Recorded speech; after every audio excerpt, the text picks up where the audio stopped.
Estudiantes, espero que estén muy bien. Vamos a tener la tutoría correspondiente al capítulo número 4 del libro de Giancoli.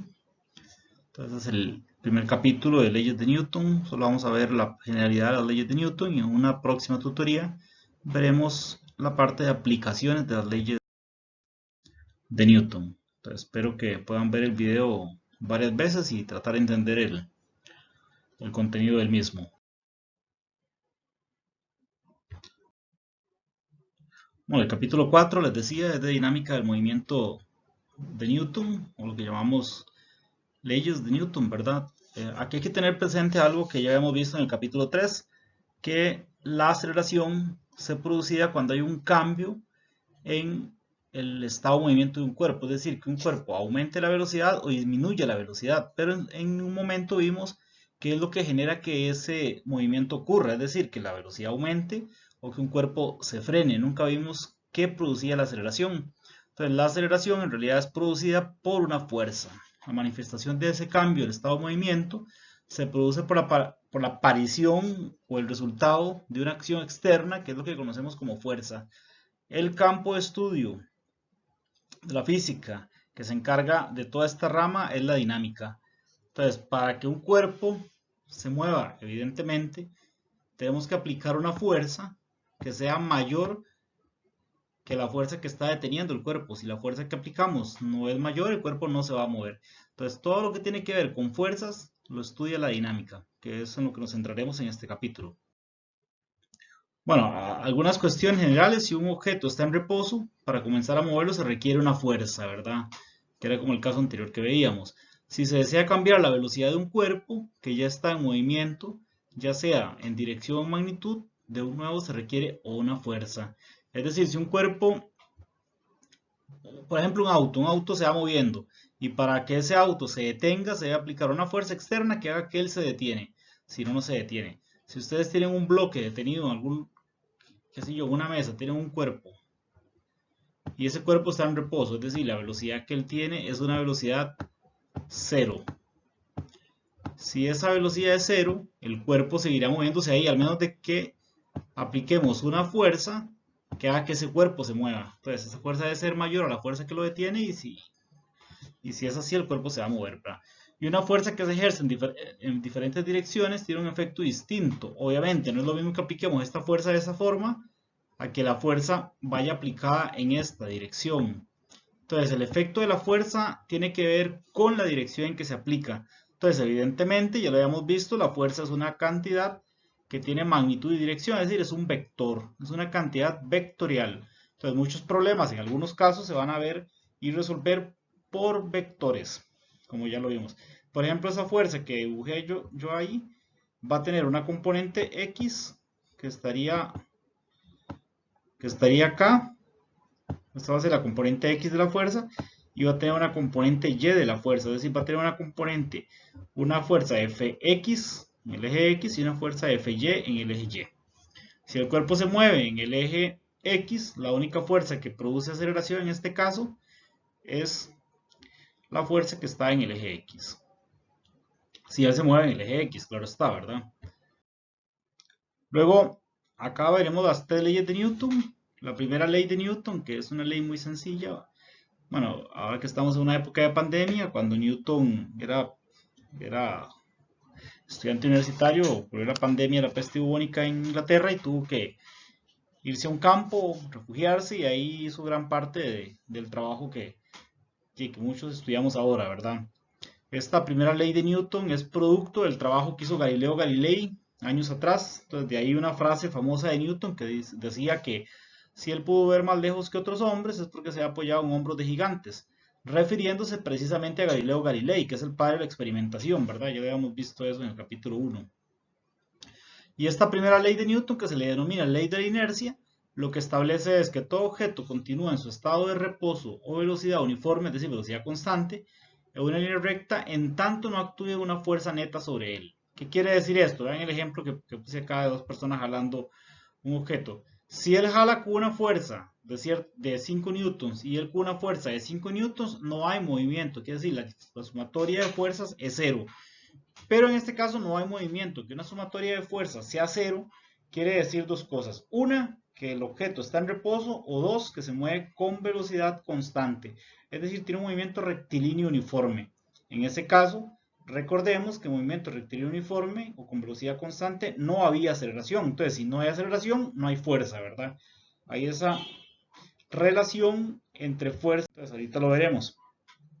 Hablábamos también de que esta ley se le denomina ley de la inercia, ¿verdad? Que fue lo que les decía. Entonces, inercia, que me imagino que es un concepto que manejan o en la vida cotidiana se utiliza muchísimo, es la tendencia de un objeto para mantener su estado de reposo o de movimiento uniforme en línea recta. Vean el ejemplo que les pongo acá, va un payaso en una patineta, choca con una piedra, él iba en movimiento, la patineta se frena, pero él sigue el movimiento que trae la patineta. Entonces, ¿qué ocurre con él? Sigue moviéndose y cae, ¿verdad? Si ustedes van en su auto, de ahí la importancia de utilizar un cinturón de seguridad, y lleva cinturón y tiene que frenar, de repente el cinturón amortigua esa inercia, es decir, frena un poco el movimiento que hace el cuerpo, ¿verdad? Eso es importante. Y también acá, bueno, la masa es una medida de la inercia de un cuerpo, ¿verdad? Es decir, a mayor masa, mayor inercia. No es lo mismo detener que le lancen a usted un balón que tiene, qué sé yo, menos de 1 kilogramo, a que le lancen una roca que pesa 10 kilogramos. Obviamente no lo vamos a detener. O no es lo mismo empujar un carro pequeño y moverlo a un camión, ¿verdad? A mayor masa va a tener mayor inercia. Y si el cuerpo está en reposo, va a costar muchísimo más colocarlo en movimiento. O si está en movimiento, va a costar más frenarlo. Entonces, eso es la inercia. Y ahora sí, les hablaba que había una relación entre aceleración y la fuerza, ¿verdad? Y eso es precisamente lo que establece la segunda ley de Newton. La segunda ley de Newton lo que nos dice es que la fuerza que actúa sobre un cuerpo es igual al producto de la masa por la aceleración que dicha fuerza comunica al cuerpo. Es decir, a la multiplicación de la masa por la aceleración, ¿verdad? ¿Quién produce la aceleración? La fuerza. Están íntimamente relacionadas. Y la relación matemática, como un hito de argumento, establece que la aceleración de un objeto es inversamente proporcional a la masa. Y la fórmula o la ecuación tal cual la conocemos es esta que está acá. Sumatoria de fuerzas es igual a masa por aceleración. La fuerza es un vector, por eso ya flecha. La masa también es un vector. Digo, la aceleración es un vector y la masa es un escalar. Es decir, la fuerza es el producto de una cantidad escalar por una cantidad vectorial, que obtenemos como resultado un vector, ¿verdad? Con magnitud y dirección. Vamos a hacer un pequeño ejemplo. Dice, sobre un cuerpo de 10 kilogramos actúan dos fuerzas que se muestran en la figura. Aquí están, una de 15 newtons y otra de 32 newtons. Y el cuerpo es de 10 kilogramos. Entonces vean la fuerza, una va hacia la derecha y la otra va hacia la izquierda, ¿verdad? Son vectores, tienen dirección. Esta va en la dirección positiva, esta va en la dirección negativa. Eso es importante. Entonces, para calcular, bueno, algo acá en ese diagrama, por ejemplo, es que yo puedo hacer lo que llamamos un diagrama de fuerzas, que es donde representamos todas las fuerzas que hay sobre ese cuerpo. Entonces, ahí las únicas dos fuerzas que nos interesan son la que va hacia la derecha, que le voy a poner, si yo, fuerza 1. Esta va a ser la fuerza 1. Y la que va hacia la izquierda, que le voy a poner F2.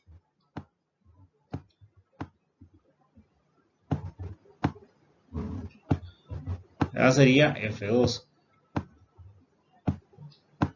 Eso es lo que llamamos diagramas de fuerza o diagramas de cuerpo libre, como quieran decirle. Y aquí tendríamos que la sumatoria de fuerzas es igual a masa por aceleración. Lo que hago es despejar la aceleración. Entonces la masa multiplica, la paso a dividir y me queda que la aceleración es igual a la sumatoria de fuerzas sobre la masa. Ahora sí tengo F1 más F2 sobre la masa. F1 era 32 newtons. La F2 era 15 newtons, pero en dirección negativa, entonces es negativo sobre 10 kilogramos. Y esto me da una aceleración de 1,7 metros por segundo al cuadrado. Esa sería la aceleración que experimenta el cuerpo. ¿Qué ocurriría acá si F1 y F2 tienen el mismo valor? La aceleración es cero. Lo veríamos acá de la sumatoria de fuerzas, ¿verdad? Y la tercera ley de Newton, que es una ley que también pues, lo escuchamos muchísimo, pero a veces se entiende poco. Lo que nos dice es que siempre que un objeto ejerce una fuerza sobre un segundo objeto, este objeto ejerce una fuerza en igual dirección opuesta sobre el primero. Es decir, de una fuerza de igual magnitud pero dirección contraria. El ejemplo más clásico es patear un balón. Pateamos el balón, agárrase en una dirección y el pie, la fuerza que ejerce el balón va en otra dirección. O no sé si han visto también un cohete. En un cohete que queremos lanzar al espacio, voy a hacer un dibujito. Imaginémonos que este es el cohete, ¿verdad? Entonces el cohete tira aire caliente hacia abajo, va el aire caliente.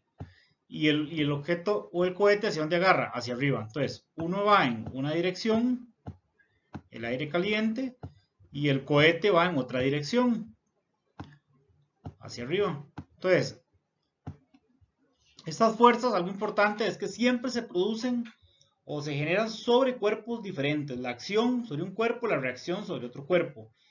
Y aparte, digamos que los efectos de ellas no se cancelan, precisamente porque están sobre cuerpos diferentes. Y además, la fuerza de acción y reacción aparecen y desaparecen en el mismo instante. No es que quedan ahí esas fuerzas. Entonces, siempre son un par acción-reacción. Una no puede existir sin la otra. Vamos a ver algunas fuerzas que nos van a servir para resolver problemas. Ustedes van a tener que resolver algunos problemas del libro y obviamente también en la prueba corta. La primera es el peso, que es la fuerza gravitatoria que ejerce un campo gravitatorio, valga la redundancia, sobre un cuerpo atrayéndose a su centro. Eso es lo que llamamos peso. Es la fuerza que ejerce el campo gravitatorio sobre cualquier masa. Sobre cualquier masa, ¿verdad? Se calcula con la fórmula W es igual a m por g. W viene de la palabra peso en inglés, que es weight, es igual a masa por gravedad. Y la gravedad, como ya habíamos visto en capítulos anteriores, vamos a tomar 9.8 metros por segundo al cuadrado para la Tierra. Esto siempre lo recalca uno. Generalmente se confunde masa y peso, pero son cantidades muy distintas. Entonces vamos a ver algunas diferencias para que recuerden y no cometan este error, ¿verdad? De tratarlas como un vector y la otra es un escalar. La masa, por ejemplo, es una cantidad escalar, ¿verdad? No tiene dirección, el peso sí. Entonces la unidad es el kilogramo en masa. En peso, la unidad es el newton. Se mide con la balanza, el peso se mide con el dinamómetro. Es una cantidad escalar, como les decía, es decir, no tiene dirección y el peso es un vector, tiene dirección. ¿Cuál es la dirección del peso? Siempre hacia abajo, ¿verdad? Porque lo que busca el objeto o la masa es el centro de la Tierra. El valor de la masa nunca varía, es constante. ¿Qué quiere decir eso? Por ejemplo, yo tengo una masa de 69 kilogramos.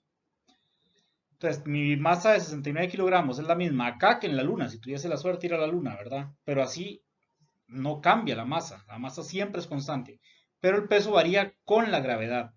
¿Qué quiere decir eso? Que en la Luna yo pesaría un sexto de lo que peso en la Tierra, porque la gravedad es un sexto de la de la Tierra. Y en el espacio exterior no pesaría nada, entonces floto, pero siempre tendría masa, es decir, siempre va a tener inercia.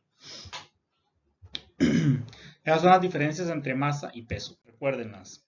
Vamos a hacer un pequeño ejemplo, dice, un astronauta de 90 kilogramos viaja al planeta Marte. Su peso en la Tierra, bueno, viaja al planeta Marte, calcule su peso en la Tierra y el peso en Marte. Ya sabíamos nosotros que, por ejemplo, en la Tierra la gravedad es 9.8, entonces peso es masa por gravedad, ¿qué hago? Agarro 90 kilogramos, que es la masa que no va a cambiar, por 9.8, que es la gravedad de la Tierra, y me da 882 newtons. ¿Hacia dónde? Hacia abajo. Igual podríamos colocar simplemente una flechita hacia abajo o lo pueden indicar. Y en Marte es la misma masa, porque la masa habíamos dicho no cambia, multiplicado por la gravedad del planeta Marte, que es 3,71, y eso me da 333,9 newtons hacia abajo. ¿Qué quiere decir esto? Que el mismo astronauta tiene un peso menor en Marte que en la Tierra, pero sigue teniendo la misma masa, ¿verdad? La fuerza normal se llama, bueno, se le denomina fuerza normal porque es perpendicular a la superficie de contacto, siempre, ¿verdad? Entonces, a veces se tiende a confundir que siempre el peso es igual a la normal, ¿verdad? Y no es cierto eso. No siempre son iguales, solamente si está en una superficie horizontal y no hay fuerzas extras. ¿Qué pasa si yo agregar una fuerza más acá? En este caso, el peso y la normal son diferentes, ¿verdad? Entonces, el peso y la normal solo son iguales cuando el cuerpo está en una superficie y no hay ninguna fuerza aplicada en el eje Y sobre ella, en ese caso. La fuerza normal siempre es una fuerza de contacto. que está en contacto. Luego la fuerza de tensión. Esta fuerza se produce cuando tiramos o colgamos un cuerpo de una cuerda, como en este caso que tenemos un semáforo, ¿verdad? Aquí hay un ángulo-cita y aquí hay otro ángulo-cita. Entonces esta fuerza va a tener una componente en X, va a tener una componente en Y, ¿verdad? Y podemos hacer un análisis de fuerzas. Igual pasaría si usted tiene un objeto colgando, qué sé yo, una masa cualquiera, y le pone vamos a poner un color más fuerte, y tira una cuerda acá, y este objeto está colgando. Acá hay una fuerza de tensión. ¿Dónde está la tensión? Entre la cuerda, debido al peso que tiene aquí abajo. Es decir, aquí hay un peso, ¿verdad? Entonces este peso estaría generando esa tensión.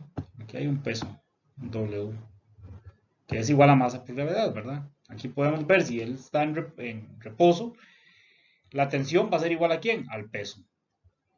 Algo, sumatoria de fuerzas en Y es igual a 0, porque no hay aceleración. Entonces, tensión positiva, peso negativo es igual a 0. Entonces, tensión es igual a peso cuando despejamos. Entonces, que lo vean. Y la fricción, que también es una fuerza, es una fuerza de contacto y se produce entre dos superficies que actúan. Bueno, la fricción siempre es en dirección opuesta al movimiento, ¿verdad? Entonces, es una fuerza que se encarga de detener el movimiento. Eso es la fricción. Se calcula con esta ecuación. Fricción es igual a mu, que es el coeficiente de fricción, por n, que es la normal, o la fuerza normal. Y bueno, esta es la segunda ley de Newton, que ya habíamos visto, ¿verdad? La fricción vamos a tener de dos tipos: fricción estática, que se va a calcular por un coeficiente de fricción, que siempre va a ser un número menor que 1, por la fuerza normal, o una fricción cinética, que va a ser el coeficiente cinético por la fuerza normal. Algo importante es que la fuerza de fricción estática siempre es mayor que la fuerza de fricción cinética. Y esto lo podemos comprobar, o ustedes lo pueden comprobar, lo han comprobado, cuando ustedes intentan empujar cualquier cosa, digamos un objeto pesado. Siempre es más costoso ponerlo en movimiento que luego mantener el movimiento. ¿Por qué ocurre esto? Porque microscópicamente las partículas se amarran entre sí, las de las superficies, y cuesta más moverlo. Una vez que está en movimiento ya no hay que romper esa fuerza que hay entre ambas partículas, ¿verdad? Entonces tengan siempre eso presente: coeficiente estático, coeficiente cinético. Entonces, ¿cuál fuerza siempre es mayor? La estática que la cinética. Vamos a hacer un ejemplo. Esta tutoría es corta porque realmente el capítulo también es corto, pero sí les recomiendo que estén haciendo problemas, y si tienen dudas me la hagan saber por Teams o por Moodle. Entonces, y también les voy a dar algunos problemas resueltos para que ustedes los vean en Teams. Les voy a mandar algunos. Dice, la caja de cartón que se muestra en la figura se encuentra sobre un plano inclinado de un ángulo de 22 grados. Este problema es del libro de texto, con horizontal, con un coeficiente de fricción cinético de 0,12. Entonces, determine la aceleración de la caja mientras se desliza por el plano. Es decir, la aceleración cuando él hace esto, cuando él desciende el plano, ¿verdad? Y luego dice, si la caja parte del reposo, es decir, desde aquí arriba la velocidad era v igual 0, velocidad inicial igual 0, 9,30 metros arriba del plano, desde su base, es decir, todo esto que está acá. ¿Cuál será la rapidez cuando llegue acá? Es decir, la velocidad final, es lo que voy a calcular aquí, que es velocidad inicial 0, v sub 0 es 0, y la velocidad final yo no la conozco. Eso es lo que quiero averiguar, ¿verdad? Entonces vamos a averiguar dos cuestiones: aceleración y velocidad final.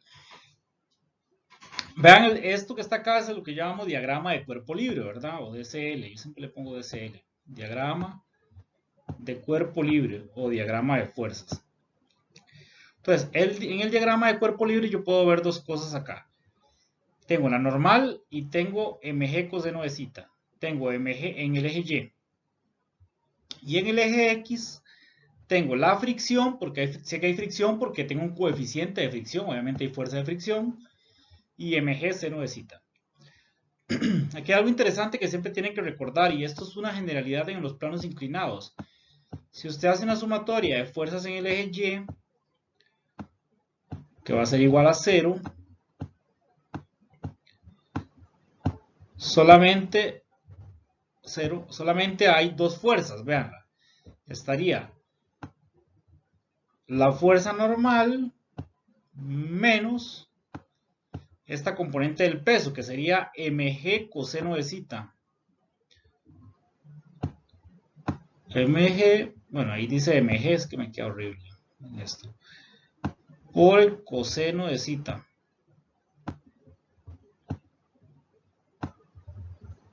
Por el coseno del ángulo, ¿verdad? Entonces, vean acá, esto va a ser igual a 0.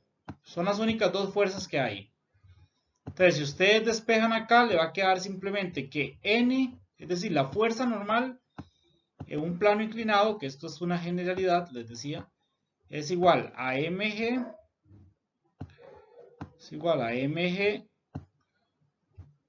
por el coseno de zeta. Entonces, eso es una expresión para la normal en el plano inclinado. La normal en el plano inclinado va a ser mg coseno de zeta, siempre, es decir, el peso por el coseno del ángulo. Vamos a resolver el problema. Entonces, para resolver el problema, la aceleración está en el eje X. Como está en el eje X, hago una sumatoria de fuerzas en el eje X. Entonces, sumatoria de fuerzas en el eje X es igual a m por a. ¿Qué había en el eje X? Fuerza X menos fricción es igual a masa por aceleración. ¿Por qué pongo la fricción negativa? Porque siempre se opone al movimiento, entonces siempre es negativa. Y eso es lo que hace que el cuerpo realmente se frene. La aceleración se ve disminuida por la acción de la fuerza de fricción. Si no hay fricción, el cuerpo se seguirá moviendo indefinidamente. Entonces yo tendría fx es mg seno de zeta, eso lo vi del diagrama, menos mu k por n, que es la normal, es igual a masa por aceleración. Ahora sí, voy a desarrollar la normal. Mg seno de zeta menos mu k mg coseno de zeta, ya habíamos dicho que mg coseno de zeta era la normal, ¿verdad? Lo dije antes, es igual a masa por aceleración. Y ahora sí, como tengo masa en todos los términos, puedo quitarlo de la expresión y me quedaría que g seno de zeta menos mu k g coseno de zeta es igual a aceleración, que es lo que tengo aquí abajo, ¿verdad? G seno de zeta menos mu k g coseno de zeta. Ahora sí, como tengo g en ambos términos, podría hacerla más pequeña también y lo saco a factor común. Y me queda g por seno de zeta menos mu k coseno de zeta es igual a la aceleración. Y ahora sí, evalúo y sustituyo los datos, 9.8 por seno de 22 menos 0,12 por coseno de 22. Y esto pueden comprobar ustedes que da 2,58 metros por segundo al cuadrado. Esa sería la aceleración que tiene el cuerpo al descender por el plano inclinado. Esa es la aceleración. Una cuestión importante acá, que lo podemos ver de esta ecuación, es que un plano inclinado, la aceleración no depende de la masa. Es decir, independientemente del valor de masa, siempre vamos a tener la misma aceleración. ¿De qué depende la aceleración únicamente? Del valor del ángulo de inclinación. Es de lo único que depende. Ahora sí, la parte B me pedían averiguar la velocidad con la que llegaba al final del plano. Busco una ecuación del capítulo 2 de cinemática. Y la que más me sirve es esta, que es velocidad al cuadrado es igual a velocidad inicial al cuadrado más 2 por aceleración por delta x. Como parte del reposo puedo eliminar la velocidad inicial, esto es 0, ya hemos dicho que era 0, porque parte del reposo. Y despejo v, entonces la velocidad va a ser igual a la raíz, como está al cuadrado, saco raíz, de 2 por aceleración por delta x. Ahora sí, evalúo todo, 2 por 2,58, que lo he averiguado acá, por 9.30, le saco la raíz y me da 6,93 metros por segundo. Aquí puse cuadrado, nada que ver, ¿verdad? Metros por segundo, 6,93 metros por segundo. Esa es la velocidad con la que el cuerpo desciende. Entonces vean que este tipo de problema lo que siempre es importante es hacer el diagrama de fuerzas, plantear la ecuación y resolverla. Entonces son problemas que van a depender de la situación que me solicitan. Recuerden que también en la plataforma Moodle hay ejemplos de problemas para que ustedes los vean y traten de analizar qué es lo que se resuelve en cada uno de ellos. En otra tutoría veremos aplicaciones de las leyes de Newton. Entonces, este pasen, si tienen dudas me preguntan y cualquier cosa estoy aquí para servirles, ¿verdad? Que estén muy bien.